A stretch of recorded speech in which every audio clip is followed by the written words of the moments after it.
Vamos a dar inicio. Recordemos que estamos viendo la necesidad de cultivar un estilo bíblico de pensar, del pensamiento. Vamos a orar antes de dar un pequeño repaso de la última entrega para poder entrar en la que sigue. Vamos a orar, vamos a darle gracias al Señor. Padre, muchas gracias, Señor. Te damos muchas gracias por el privilegio que nos da, Señor, de escudriñar tu palabra, por lo que nos enseña, Señor, a través de ella, porque eres grande y maravilloso, Señor, y podemos reconocer, Señor, que tu voluntad es agradable y es perfecta, Padre.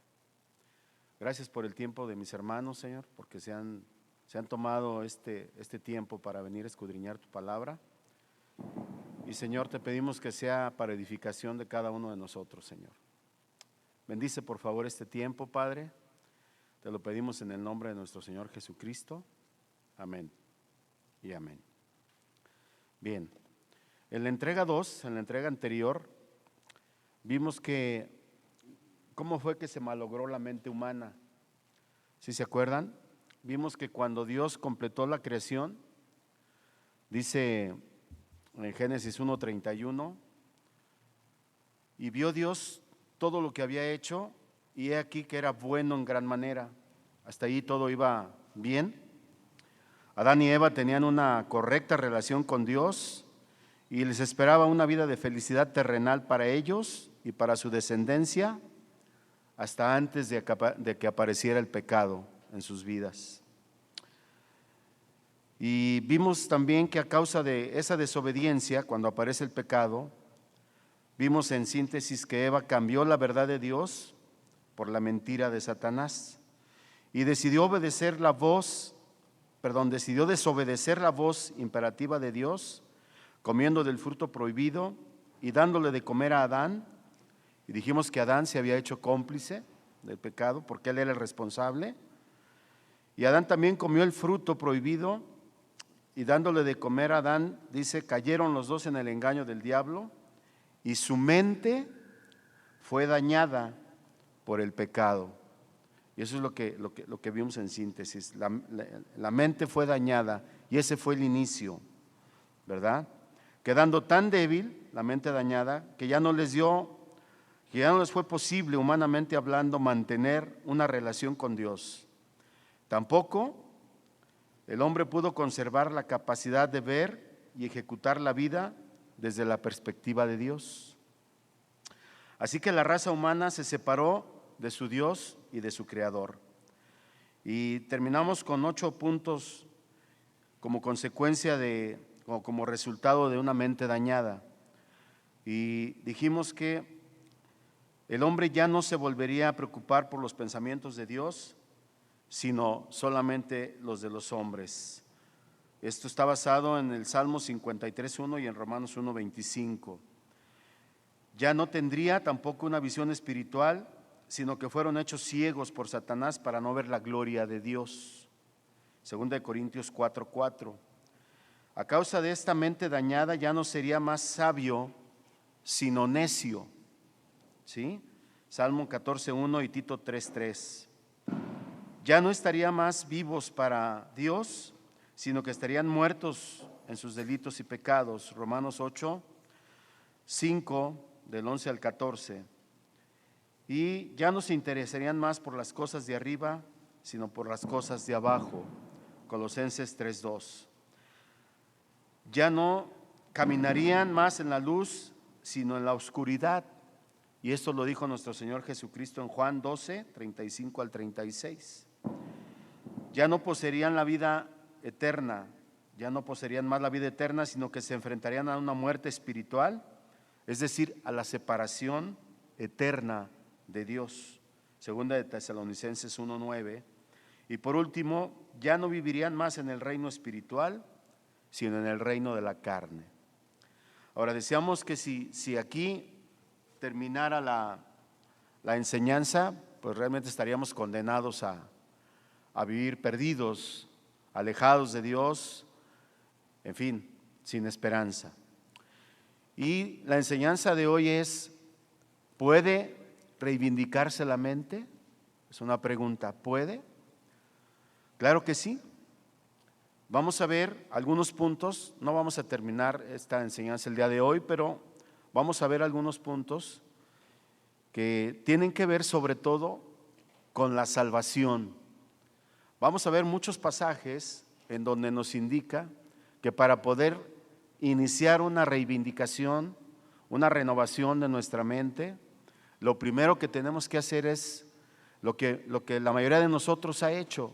El principio es aceptar a Cristo como nuestro Señor y nuestro Salvador, confesarlo y creer que Él resucitó de los muertos por causa de nuestros pecados. O sea, murió y resucitó por causa de nuestros pecados. Bien, iniciamos. Después de la caída de Adán y Eva, vino la maldición de Dios sobre ellos.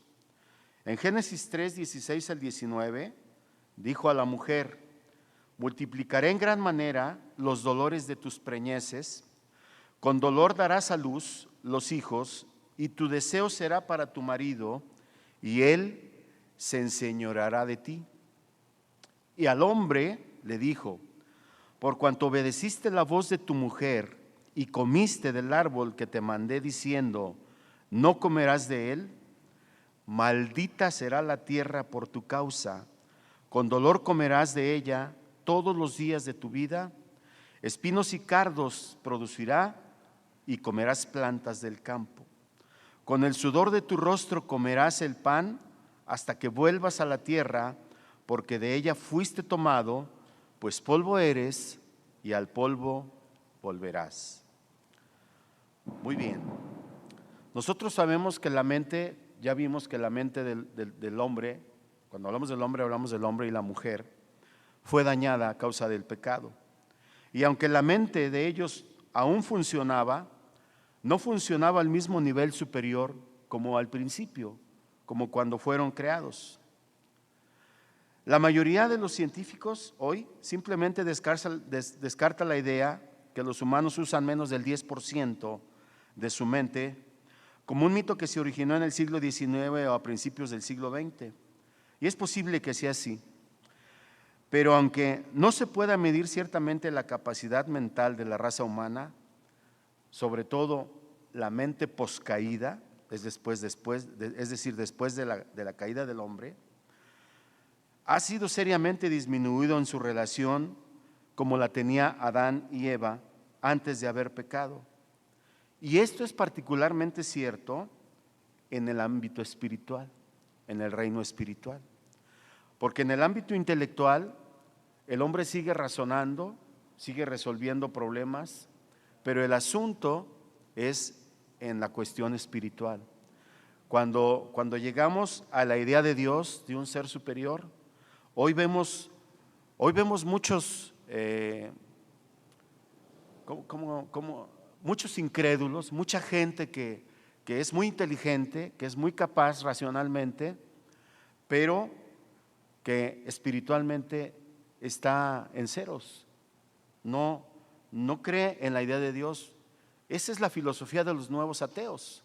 Los nuevos ateos, les decía la vez pasada, no solamente ya refutan la idea del concepto de Dios, sino que ahora quieren matar a Dios, desaparecerlo en su totalidad de la idea del mundo. Entonces, particularmente el descenso en el aspecto intelectual es con respecto a la espiritualidad, para entender a Dios, su mundo creado y su voluntad para la raza humana.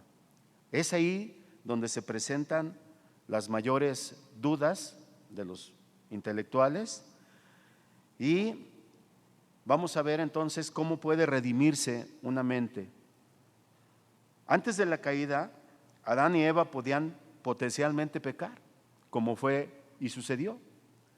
O sea, Dios los creó a su imagen y semejanza, con la capacidad de pensar, y potencialmente antes del pecado podían pecar.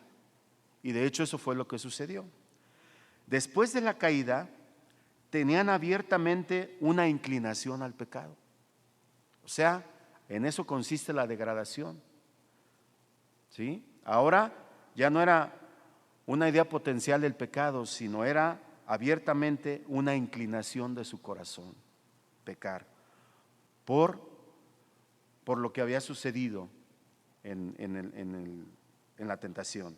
Habían caído en la tentación. Ahora, la vida de cada uno de ellos estaba maldita en lugar de bendita, por haber rechazado la revelación, la verdad revelada de Dios a ellos. Ahora tenían que pensar y vivir separados de Dios.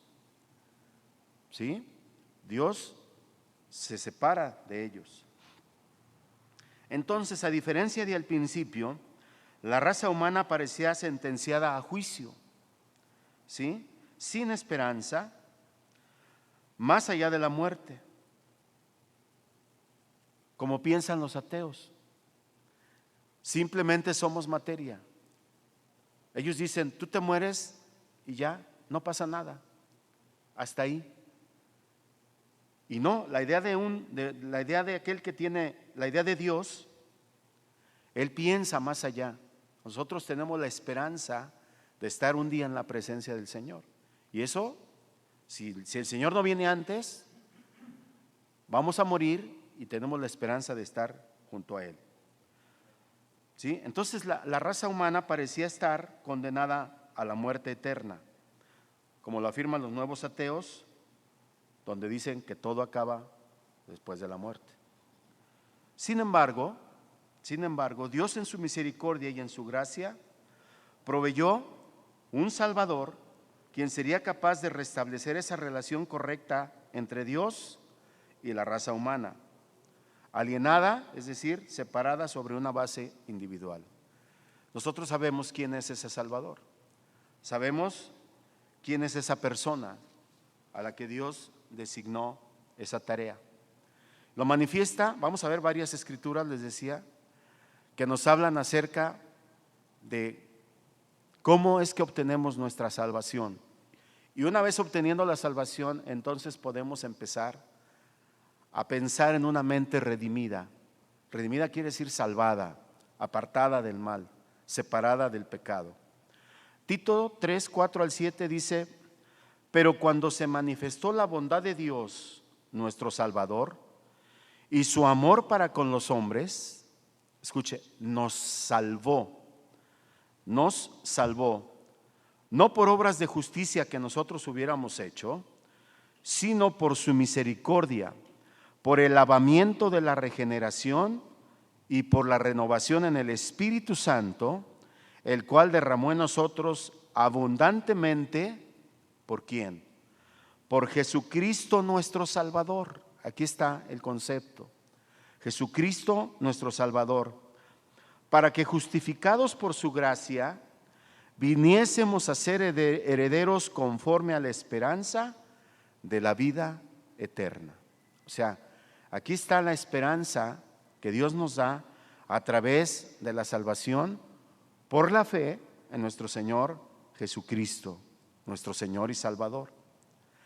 Esta salvación personal puede apropiarse por la fe en la gracia de nuestro Señor, de Dios, que proveyó a Jesucristo como el único Salvador para que pagara los pecados de todos, de toda la raza humana que cayó juntamente con Adán y Eva en el principio por la tentación. ¿Sí? Para que pagara los pecados de todos los que habrían de creer que Jesús murió y resucitó al tercer día, salvándolos de la ira de Dios. O sea que aquí hay un concepto que muchas veces lo interpretamos equivocadamente. La gente piensa que todo mundo puede ser salvo, pero aquí dice claramente, es solamente para los que creen que Jesús murió y resucitó al tercer día, salvándolos de la ira de Dios. Ciertamente la invitación es para todos. Nosotros alguna vez, los que venimos de una cultura idólatra o de una religión pagana, estuvimos en esa condición de no salvación. Pero Dios abre la puerta para todos. Más adelante vamos a ver que no hay judío ni griego, no hay acepción de persona.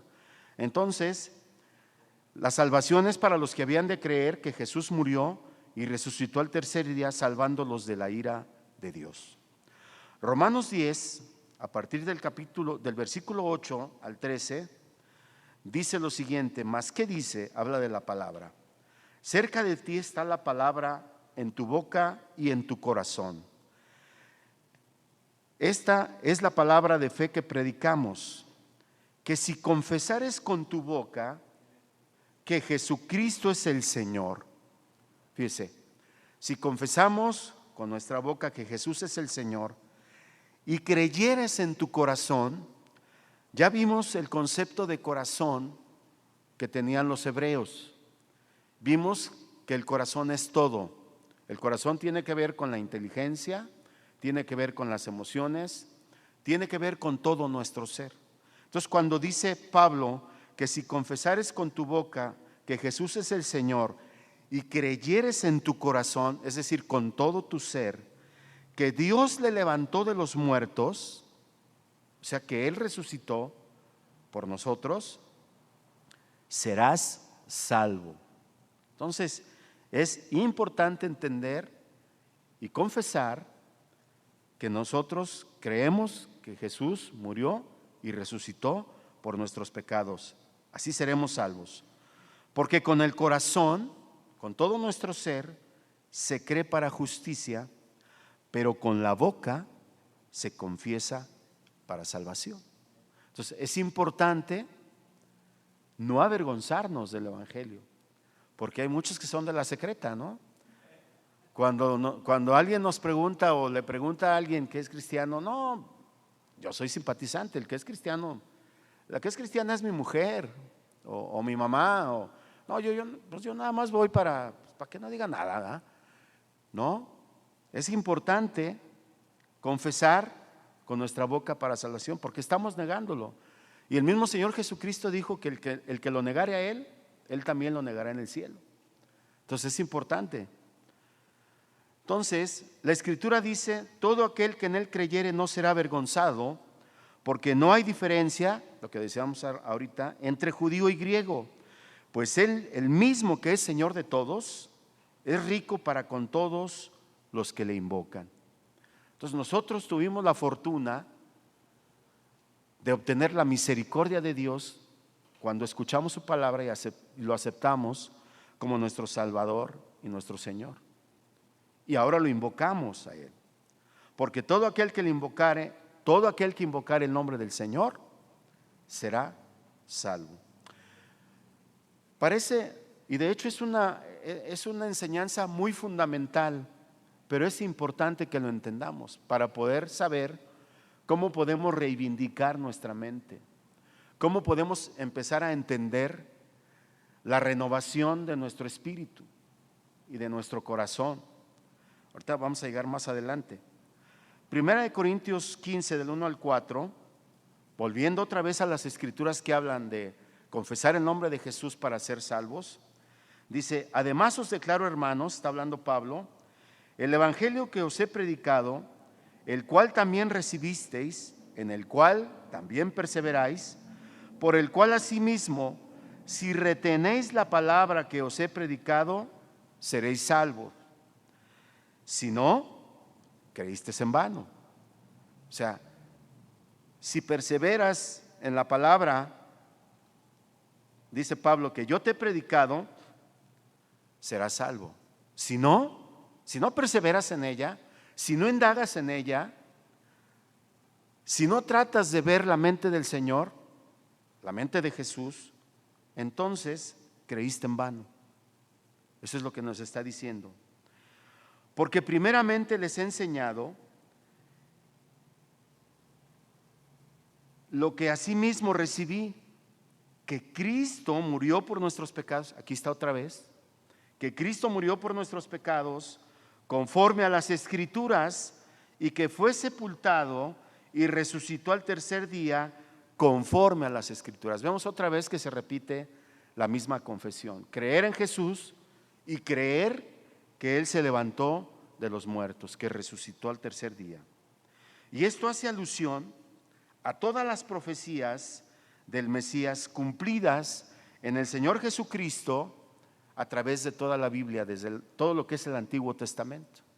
Hablamos de todas las profecías de los Salmos, de Isaías, de Daniel, de Oseas, de todos los profetas. Jesucristo es nuestra salvación y es nuestra esperanza de vida eterna. Entonces, una vez que hemos entendido eso, una vez que hemos entendido que si somos salvos por haber confesado a nuestro Señor Jesucristo como nuestro Señor y Salvador, entonces podemos tener una mente redimida. ¿Cómo es? Déjame tratar de explicarles cómo es la mente redimida. Como resultado de la salvación, la mente de la persona salva o redimida conoce y comprende la gloria de Dios. Cuando yo estaba estudiando Romanos 12, del 1 al 2, de hecho de ahí he sacado varias enseñanzas. Cuando Pablo habla de la renovación de la mente, me puse a reflexionar y dije, nadie como este hombre puede hablar de un cambio de mentalidad. Alguien que tenía todo su conocimiento basado en la Torá, basado en el Antiguo Testamento, erudito, era un pata negra, como les decían, era un fariseo de fariseos, como él mismo se autodenomina, un perseguidor de los primeros cristianos, que los mataba o permitía que los mataran. Y cómo de pronto Dios ilumina su mente y cambia radicalmente su manera de pensar. Cómo es redimida, cómo es salvada su mente al grado de renunciar a todo ello y decir que todo lo que tiene de conocimiento es basura. Es basura, es desecho. En el original dice que es excremento delante de Dios. Entonces, alguien que ha redimido su mente nos puede hablar con toda la autoridad que tiene, porque dio testimonio y vivió como tal las dos etapas. La de alguien con una mente entenebrecida, con todo el conocimiento de Dios, pero con una mente entenebrecida, queriendo honrar a Dios, pero pecando, matando cristianos, permitiéndolo, persiguiéndolos, atosigándolos. Y de repente un cambio radical al grado de que en cuanto el Señor se le aparece en una forma resplandeciente y le dice, ¿quién eres, Señor? Y Jesús se manifiesta y le dice, yo soy Jesús a quien tú persigues. Dura cosas dar coces contra el aguijón. Pablo ya no lo cuestiona. Pablo le dice, ¿qué quieres que haga, Señor? Desde ese momento hay una mente redimida, hay una mente salvada para la gloria de Dios. Y Pablo nos puede hablar en ese sentido. Entonces, como resultado de la salvación, en ese momento Pablo es salvo. Cuando él acepta y dice, ¿quién eres, Señor? Yo soy Jesucristo. ¿Qué quieres que haga, Señor? En ese momento él es salvo. Y en ese momento él es una persona redimida y conoce y comprende la gloria de Dios. Dice que todavía se va a Arabia y estudia 14 años todavía para poder regresar a compartir el Evangelio. Eso lo vemos en la carta a los Gálatas. Entonces, él se va. Yo me imagino toda la confusión que hubo en Pablo cuando sucedió este encuentro con nuestro Señor Jesucristo.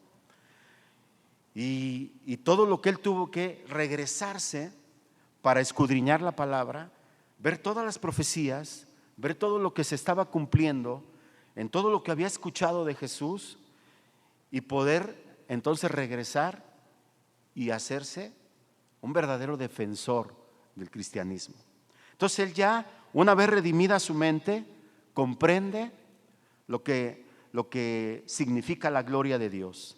Y en 2 Corintios 4:6, Pablo dice, porque Dios que mandó que de las tinieblas resplandeciese la luz, y yo pienso que él estaba hablando en carne propia, en primera persona, es el que resplandeció en nuestros corazones para iluminación del conocimiento de la gloria de Dios en la faz de Jesucristo. Supuestamente él pensaba, cuando era un fariseo perseguidor, que Jesucristo era un Mesías falso. Pero cuando se le aparece, cambia radicalmente y él dice: Él resplandeció nuestro corazón para iluminación del conocimiento de la gloria de Dios en la cara de nuestro Señor Jesucristo, en la faz de nuestro Señor Jesucristo. O sea, vemos ahí la sumisión de Pablo a una mente sometida totalmente a la gloria de Dios. Un conocimiento nuevo, misterioso. No sabía seguramente Pablo qué iba a pasar, porque ¿cómo explicar a sus contemporáneos y a los fariseos que ahora el que los perseguía, ahora se unió a ellos y ahora los defiende en lugar de atosigarlos, en lugar de matarlos? O sea, y ahora está del otro lado. Es algo maravilloso. Segunda de Pedro 1:9, en el contexto del crecimiento fructífero de la fe, y habla aquí de la iluminación del conocimiento de la gloria de Dios. Este es otro caso también de una mentalidad renovada y cambiada. Todos los antecedentes de Pedro decían que era un hombre sin letras, sin conocimiento profundo de la palabra, aunque él era un judío. Pero ¿se acuerdan lo que decían de los de Galilea? De Galilea saldrá algo bueno. Y ellos eran galileos. Se supone que eran los más iletrados, los más brutos, les decían. Y cuando él habla en este capítulo de segunda de Pedro 1:9, en el contexto del crecimiento fructífero de la fe, dice, hablando de añadir a la fe virtud, a la virtud conocimiento, al conocimiento dominio propio, al dominio propio paciencia, a la paciencia piedad, a la piedad afecto fraternal y al afecto fraternal amor. Dice Pedro, si estas cosas están en nosotros y en abundancia, no os dejarán estar ociosos ni sin fruto en cuanto al conocimiento de nuestro Señor Jesucristo. O sea, todas estas virtudes que está enumerando Pedro en esta segunda carta, dice, todo esto que es para iluminación del conocimiento de Dios, si esto está en abundancia en nuestros corazones, dice, no nos dejarán estar ociosos en cuanto al conocimiento de Dios. Ahora, déjeme decirle esto se aplica a nosotros. Si nosotros nos decimos cristianos, debemos de pedir todas estas virtudes para nuestra vida, para no estar ociosos en el conocimiento de Dios. O sea, nosotros debemos de pedirle a Dios paciencia, y a la paciencia agregarle la piedad, y a la piedad afecto fraternal, y al afecto fraternal amor. El problema es que hay muchas iglesias en donde ni siquiera los pastores, las personas que enseñan, desconocen esto. Y por supuesto, no lo inculcan a los feligreses, no inculcan los frutos del Espíritu. Y por lo tanto no hay edificación, ni hay crecimiento espiritual, ni hay conocimiento de la palabra. Entonces no puede redimirse una mente que vive solamente de las emociones, como sucede, por ejemplo, con las iglesias pentecostales o con las iglesias del Evangelio de la Prosperidad, en donde solamente se piensa en las cosas materiales de la carne, pero no hay una profundidad en el conocimiento de Dios. Hay iglesias en donde no se habla por ejemplo, de todos los atributos de Dios, de su eternidad, de su deidad, de su soberanía, de todos los atributos de Dios. O sea, no la hay. Entonces, si eso no sucede, no hay edificación, no hay conocimiento de Dios, no hay una mente redimida. Entonces dice el mismo Pedro, el que no tiene estas cosas, el que no tiene estas virtudes, este fruto de la fe, el que no tiene estas cosas, tiene la vista muy corta y es ciego. Es ciego. Entonces, recordemos que hablamos de redimir la mente, de rescatarla de la vana manera de vivir, de separarla de la influencia del mundo. Y eso muchas veces, o la mayoría de las veces, no nos lo enseñan. Y eso es doctrina. Yo he escuchado, y de hecho tuve un pastor que decía, no, es que la palabra mata. La letra mata y el espíritu vivifica. Y entonces solamente se iban con las supuestas manifestaciones del espíritu, pero no había edificación. No hay redención de la mente. No hay una libertad de la mente. No la han rescatado de la vana manera de vivir.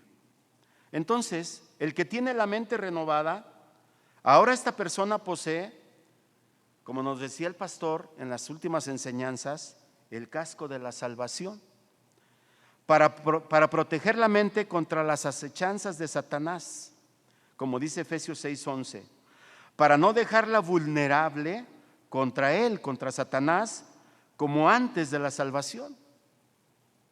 Porque antes de la salvación sí somos vulnerables, antes del conocimiento de la palabra de Dios, sí somos vulnerables a las cosas del diablo. Nos movemos como se mueve el mundo, la influencia del mundo.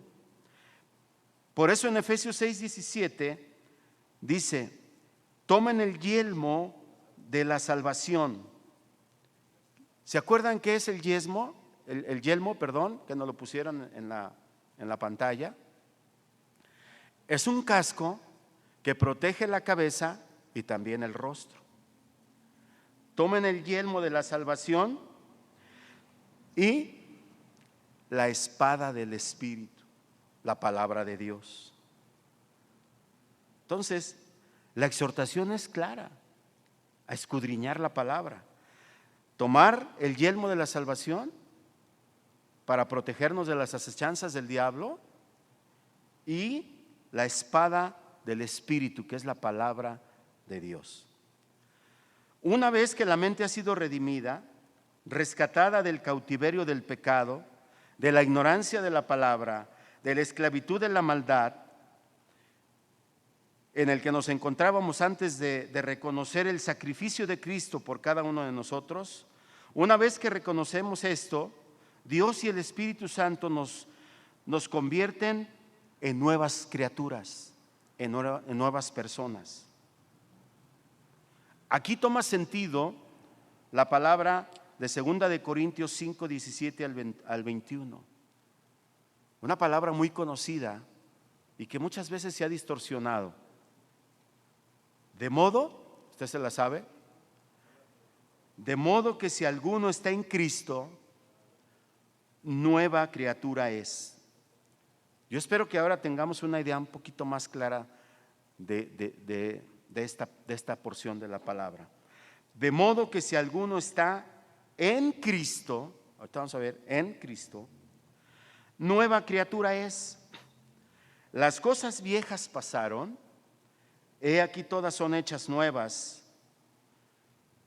Y todo esto proviene de Dios, quien nos reconcilió consigo mismo. ¿De qué nos reconcilió? Lo vimos en la enseñanza anterior, de la caída de Adán y Eva, de la cual heredamos todos nosotros el pecado original. Entonces, todo esto proviene de Dios, quien nos reconcilió consigo mismo. ¿Por quién? Por Cristo.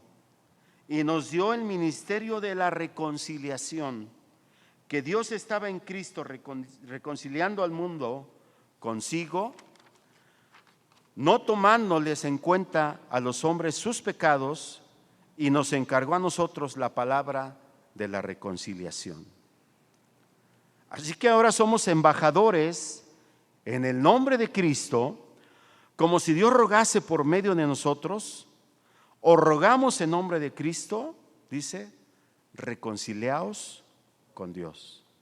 Entonces, hay una tarea, hay una necesidad que debe de estar en nosotros una vez que hemos comprendido que somos salvos, que es el ministerio de la reconciliación. Y ojo, la reconciliación no es para con los incrédulos, sino que es para con aquellos que ya conocen de la palabra, pero que no han profundizado en ella, que su mente no ha sido renovada y que no ha sido vivificada nuevamente. Porque al nuevo, al incrédulo, le vamos a compartir el evangelio. Ese es nuestro ministerio. Le vamos a decir cómo puede ser salvo, aceptando que el Señor murió por nosotros y resucitó al tercer día, y aceptándolo en su corazón. Pero una vez que ha pasado eso, no se queda ahí. Necesitamos discipularlo. El Señor Jesucristo nos llamó a ser discípulos, ¿sí? Y el discipulador, tiene que enseñar la palabra de Dios. Y a través de la enseñanza redimirá su mente y lo traerá a reconciliación con Dios, a través de la palabra y del conocimiento de nuestro Señor Jesucristo. De modo que tenemos que enseñarles que al que no conoció pecado, a Jesucristo, por nosotros lo hizo pecado, para que nosotros fuésemos hechos justicia en él. Nuestra justicia no sirve de nada. La justicia propia de cada uno de nosotros, por muy buenos que parezcamos, por muy buenas obras que hagamos, no sirve de nada. Es la justicia de Dios en nosotros, en el nombre de Cristo, la que cuenta. La justicia de Dios en Él, en Jesucristo, la que es imputada a nosotros, eso es lo que cuenta. ¿Sí? Entonces, vamos a desglosar un poquito 2 o 3 frases de esta parte. De modo que si alguno está en Cristo, de modo que si alguno está en Cristo, si alguno ha sido redimido en Cristo, 2 palabras que constituyen una afirmación breve pero muy profunda de la importancia infinita de la redención, de la libertad de cada uno de nosotros como creyentes, la cual incluye algunos aspectos importantes. Si alguno está en Cristo, tenemos la seguridad como creyentes en Cristo, quien cargó en su cuerpo el juicio de Dios contra el pecado que era imputable a nosotros. Al final vamos a ver, espero que alcancemos, vamos a ver una breve explicación de lo que es realmente el pecado, porque muchas veces no tenemos una idea muy clara de cómo ofendemos a Dios a través del pecado. De la manera en que nosotros concebimos el pecado será el tamaño de la salvación, de la concepción de la salvación que tengamos y del sacrificio de nuestro Señor Jesucristo. Si nosotros tenemos una idea vaga del pecado, tenemos una idea vaga de la salvación. Si tenemos una idea vaga del pecado, tenemos una idea muy vaga del sacrificio que nuestro Señor Jesucristo hizo por nosotros. Si nosotros entendemos perfectamente cuando ofendemos al Señor la gravedad que esto conlleva, entenderemos el verdadero sacrificio que significa la muerte y resurrección de nuestro Señor Jesucristo. Entonces, es importante que entendamos que aquel que está en Cristo, aquel que ha sido redimido en Cristo, tiene la seguridad como creyente de que en Cristo se descargó todo el pecado, toda la ira de Dios que nosotros merecíamos. Se descargó en su cuerpo, en todo el tormento que Él llevó, los latigazos, el costado, la agonía en la cruz. Es terrible la agonía en la cruz. Entonces, un segundo punto del que está en Cristo es que como creyentes hay una aceptación en el único en quien Dios se ha compadecido, en nuestro Señor Jesucristo. Mire, si Dios nos viera como nosotros somos, y cada uno de nosotros es consciente de eso, Dios nos rechazaría. Pero Dios no nos ve, Dios no ve a Miguel como Miguel es. Dios ve a Miguel a través de la sangre de Jesús, del sacrificio de Jesús. Porque Él ha imputado su justicia en cada uno de nosotros. Entonces, esta es una imagen de lo que sucedía en el tabernáculo. ¿Se acuerdan? En los dos querubines, ¿cómo se llamaba la cajita en el arca del pacto? ¿Se acuerdan cuando en medio de los dos querubines aparecía la sombra del Señor? ¿Qué había dentro del arca del pacto? El maná, una copia de las tablas y la vara de Aarón que reverdeció.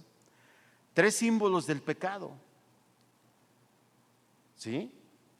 3 símbolos de la rebeldía del pueblo y del mismo Moisés, cuando él se rebeló contra Dios y golpeó la roca. ¿Qué era lo que hacía la sangre del sacrificio?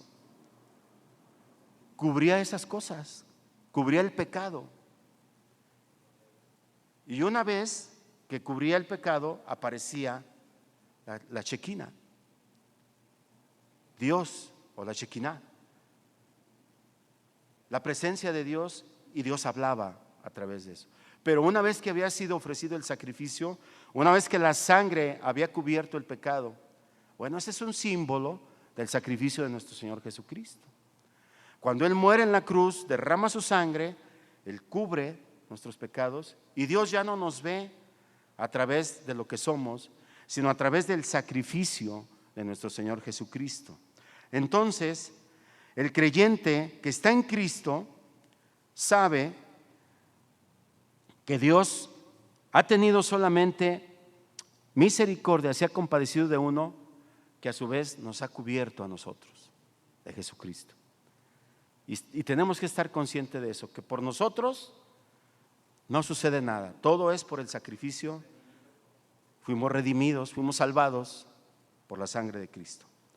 El que está en Cristo tiene la seguridad futura de que un día estará frente de aquel que resucitó por nosotros para vida eterna. Porque Él es el único garante, Él es el único fiador, Él es el único responsable de la herencia del creyente en el cielo. Y esa es la esperanza que nosotros tenemos. A diferencia de los incrédulos, de los nuevos ateos, que dicen que todo se termina con la muerte, con la descomposición de la materia, nosotros tenemos la esperanza de estar en la presencia de nuestro Señor Jesucristo en el cielo. Él es el garante, Él es el responsable de nuestra herencia en el cielo. Por eso les dijo a sus discípulos: en la casa de mi Padre muchas moradas hay. He aquí voy a prepararla. Esa es nuestra esperanza. Ahora, déjeme decirle algo. Aún en el subconsciente de los incrédulos hay una idea de eternidad. Yo recuerdo haber leído en alguna de las biografías de Carl Sagan. Él tenía un programa, ¿se acuerdan? De el infinito es todo lo que es y todo lo que será, y hace una alusión a Apocalipsis y dice: y todo terminará. El infinito es todo lo que es y es todo lo que será y es todo lo que... Él decía, Carl Sagan decía, que una vez que él se muriera, se acabó todo. Pero uno de sus biógrafos vio cuando él se despidió de su hijo en su lecho de muerte y le dice: hijo, tú sabes que siempre te he amado. Y dice, el que estaba redactando la biografía dice, en ese momento, porque él era testigo en ese momento, toda la teoría de Carl Sagan se vino abajo, porque él aseveraba que la mente humana es solo una máquina de fabricar ideas donde no hay sentimientos, donde no hay trascendencia de lo eterno, donde no hay amor, donde no hay nada. Y en el momento que él le dice, hijo, tú sabes que siempre te he amado, en ese momento se desvanece todo. Por eso les digo que en el interior de ellos sí hay una idea de eternidad, sí hay una idea del amor de Dios, pero lo niegan por su supuesta intelectualidad. Un segundo concepto de aquel que está en Cristo es que nosotros como creyentes tenemos la participación en la naturaleza divina de Cristo, el Verbo eterno. Nosotros tenemos, y esto lo dice la palabra en 2 de Pedro 1:4, la participación del creyente en la naturaleza divina de Cristo, el Verbo eterno. Dice 2 de Pedro 1:4, como todas las cosas que pertenecen a la vida y a la piedad nos han sido dadas por su divino poder, está hablando de Jesús, mediante el conocimiento de aquel que nos llamó por su gloria y excelencia. Otra vez está hablando de Cristo. ¿Quién nos llamó? Jesús, por su gloria y excelencia, por medio de las cuales, la gloria y la excelencia, por medio de las cuales nos ha dado preciosas y grandísimas promesas para que por ellas llegásemos a ser participantes de la naturaleza divina, de la naturaleza de Dios. ¿Cómo? Habiendo huido de la corrupción que hay en el mundo a causa de la concupiscencia. Hay una manera de llegar a tener participación en la naturaleza divina de nuestro Señor Jesucristo. ¿Cómo? Huyendo de la corrupción que hay en el mundo. Huyendo a causa del pecado, de la concupiscencia. El que está en Cristo huye de la corrupción. La corrupción es la putrefacción, la falsificación, la seducción del cohecho, del vicio que lleva a la pérdida de la moral que hay en el mundo.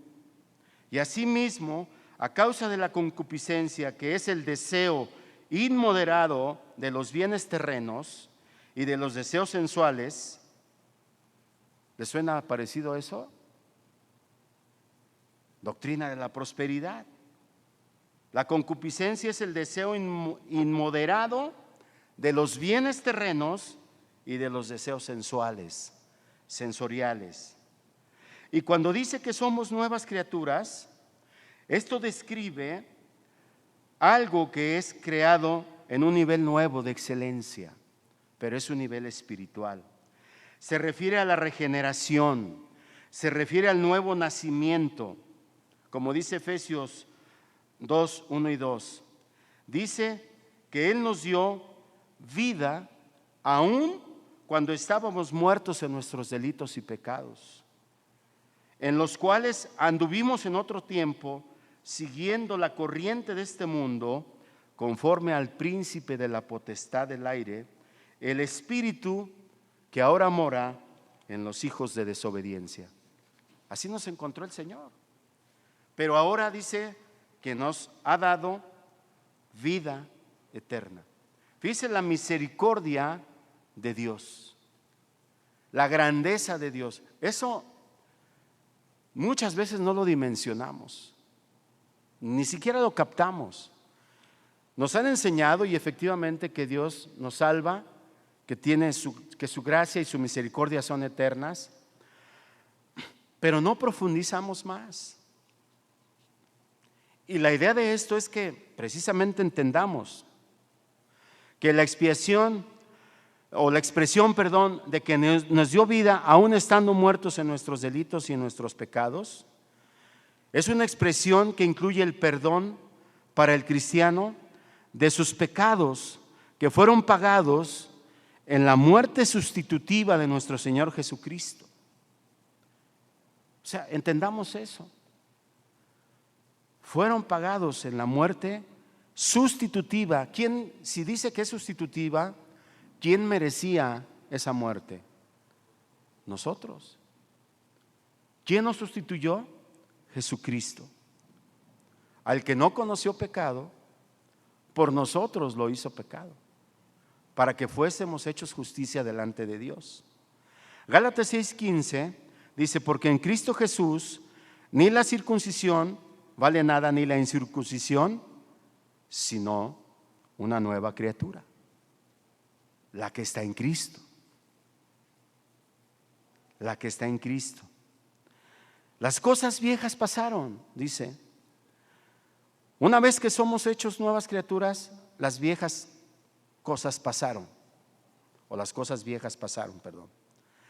Después que una persona ha sido regenerada, los sistemas de valores, las prioridades, las creencias, los amores y los planes, de la vieja vida son cosas del pasado, o deben ser cosas del pasado. El mal y el pecado siguen presentes en nuestra vida, pero el creyente los ve bajo una nueva perspectiva y ya no lo controlan. Bueno, eso esperamos, porque seguimos luchando. Hay cosas, desgraciadamente hay cosas en las que, o hay áreas en nuestra vida en las que muchas veces no le permitimos entrar al Señor. Hay cosas en las que nosotros estamos dispuestos a entregarle a nuestro Señor, pero tenemos pecados ocultos, y creo que eso nos toca a todos. Tenemos pecados ocultos en donde no le permitimos a Dios entrar, en donde le decimos: bueno, sí, Señor, en esta área sí te doy chance, pero hay cosas, no, ahí no. Y la Biblia dice que debe de ser tajante. O sea, debemos de poner toda nuestra vida, todo nuestro ser en las manos del Señor. ¿Y batallamos? Sí, seguro que batallamos. Entonces, las cosas viejas pasaron y dice: todas son hechas nuevas. La gramática griega aquí, en esta parte, indica que la condición nueva es una continua práctica.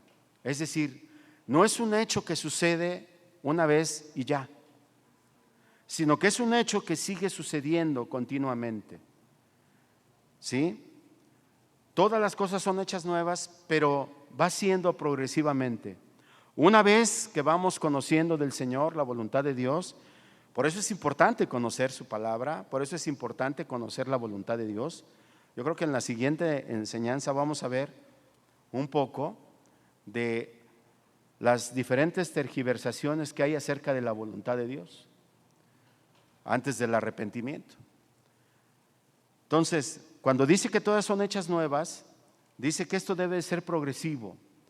Dice que es una condición nueva que continúa en la práctica. ¿Por qué? Porque hay áreas que no le hemos permitido al Señor que Él intervenga. Hay cosas que sí, y hemos visto cambio nosotros mismos y ha visto cambio la gente que nos rodea, pero hay otras donde seguimos fallando. Hay áreas en nuestra vida en donde no le hemos permitido al Señor entrar, renovarlas, reivindicarlas. Pero la nueva percepción espiritual que el creyente tiene de todas las cosas es una realidad constante para él, y ahora vive para la eternidad y no para las cosas temporales. Esa es la diferencia de ahora a antes. Antes vivíamos el día a día y decíamos: bueno, pues no pasa nada, pues, tal de algo me tengo que morir. Y pensábamos y hasta ahí. Ahora no. Ahora nuestra concepción es diferente. Ahora vive para la eternidad, vivimos y tenemos esperanza después de la muerte. A mí me sorprende la confesión de Pablo cuando dice: yo ya quisiera estar con el Señor, pero entiendo que Él me tiene aquí para predicar el Evangelio, ¿verdad? Porque para mí el vivir es ganancia. Entonces, el premio era morir para Cristo, estar en su presencia. Entonces, ahora vivimos con una idea de eternidad y no vivimos para las cosas temporales. Y esto, Santiago identifica esa transformación de cada uno de nosotros como la fe que produce obras. ¿Sí? Hay el falso concepto de que en la mayoría, incluso de algunas iglesias pseudocristianas, en donde dicen que se hacen obras para alcanzar la salvación. No, el verdadero creyente hace las obras porque ya es salvo. Las obras son el resultado de nuestra salvación, de nuestra fe. Y Efesios 2:10 dice: porque somos herencia suya, creados en Cristo Jesús para buenas obras, las cuales Dios preparó de antemano para que anduviésemos en ella. Pero las preparó para que anduviésemos una vez que ya hemos sido salvos. Las buenas obras no son para salvación, sino porque ya somos salvos y nos apropiamos de ellas por eso. Ahora, todo esto proviene de Dios. Todo esto proviene de Dios. Aún estas buenas obras, aunque nosotros nos sentamos San Martín de Porres o la Madre Teresa o quien sea, todo esto proviene de Dios. De nuestro corazón, en nuestro corazón sigue habiendo egoísmo, sigue habiendo pecado en contra de Dios, rebeldía. Pero cuando nosotros dejamos que Dios influya en nuestra vida, entonces vienen los frutos, los buenos frutos. Todos los aspectos relacionados con la conversión de una persona y de su nueva vida, una vida transformada en Cristo, son llevadas a cabo por un Dios soberano. Entendamos eso. O sea, de nosotros no hay nada bueno.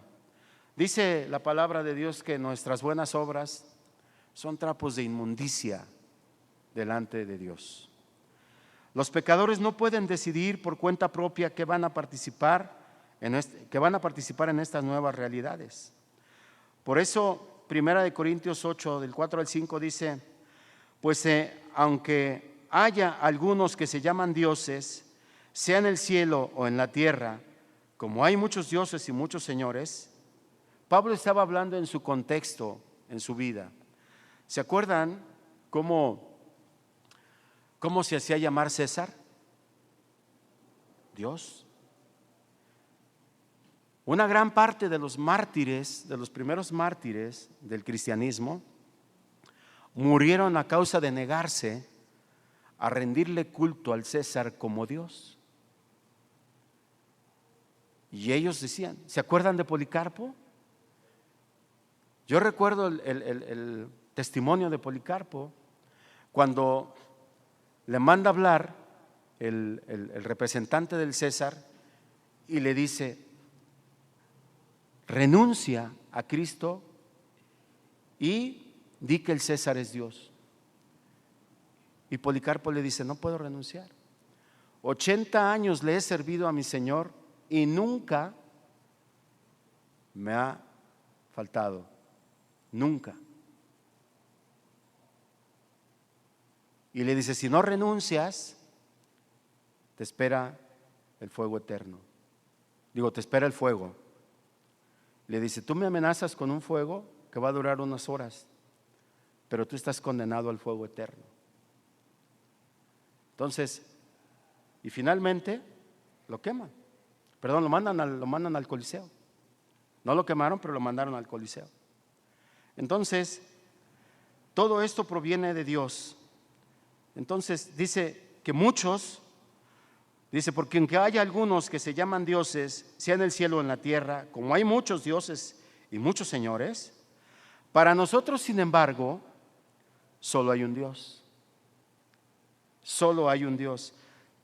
Fíjese la certeza de Pablo, ¿no? Solo hay un Dios, el Padre, del cual proceden todas las cosas, y nosotros somos para Él.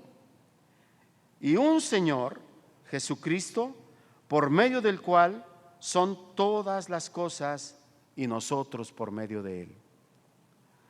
La convicción total de Pablo, la rendición total de Pablo a Dios Padre y al Señor Jesucristo como su Señor y Salvador. Puede haber muchos que se autonombren dioses, señores, a los que mucha gente les rinda culto. El vicario de Cristo, ¿no? El Papa. ¿Sí? Y él dice, puede haber muchos, pero solo hay un Dios, solo uno. Y un Señor, se llama Jesucristo, por medio del cual son todas las cosas. Esto les cae en el hígado a los testigos de Jehová. Jesucristo, igualado con Dios, por medio del cual son todas las cosas. Todas las cosas fueron hechas en Él, por Él y para Él, y por medio de Él.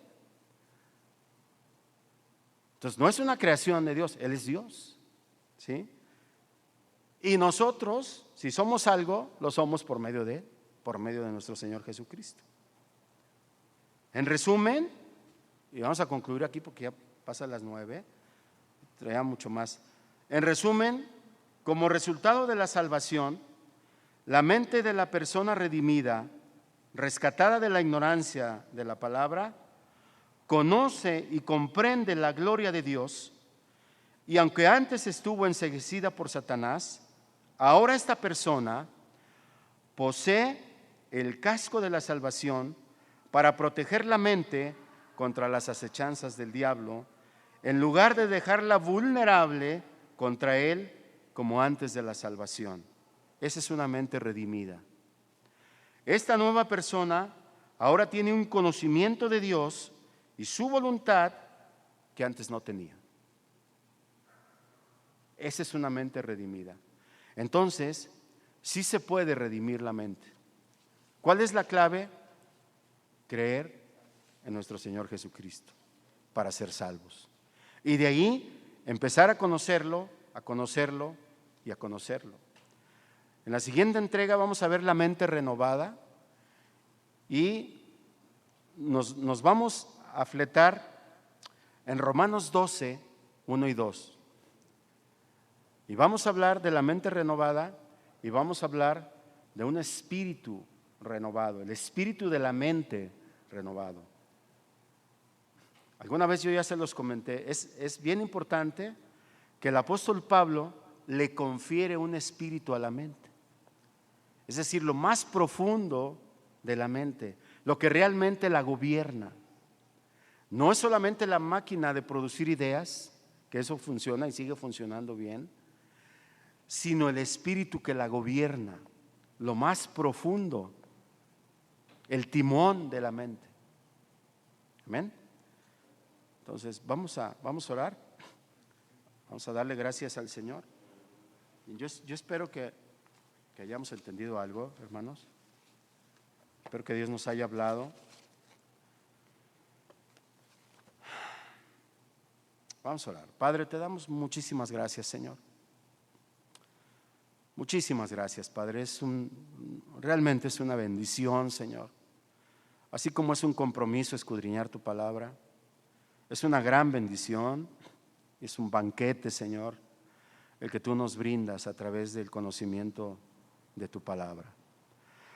Podemos entender a través de ella lo que dice el salmista, que tu palabra, que tu ley es más dulce que la miel, Señor, a nuestro paladar. Cuando nosotros logramos entender a través de tu presencia, de tu Espíritu Santo, a través del razonamiento que tú mismo nos has dado, Señor, desde nuestra creación, desde que nos formaste en el vientre de nuestra madre, es un gozo, es un deleite escudriñarla, Padre. Por eso te bendecimos, por eso te adoramos, Señor, porque nos permites quitar poco a poco el velo, Señor, que tenemos para poder conocerte un poco más, para sondear en tus misterios insondables, Padre, y que nos muestres, Señor, todos tus tesoros, Padre. Te damos muchas gracias, Padre. Te bendecimos y nos humillamos delante de ti, Señor, sabiendo que somos siervos inútiles, Padre, y que solamente dependemos de tu presencia, de tu Espíritu Santo, Padre. Muchas gracias, Señor. Gracias por este tiempo. Gracias por mis hermanos, Señor, por el tiempo que se han tomado para escuchar y estar aquí, Señor, y ser edificados a través de tu palabra. Gracias, Padre, en el nombre de Jesús. Amén.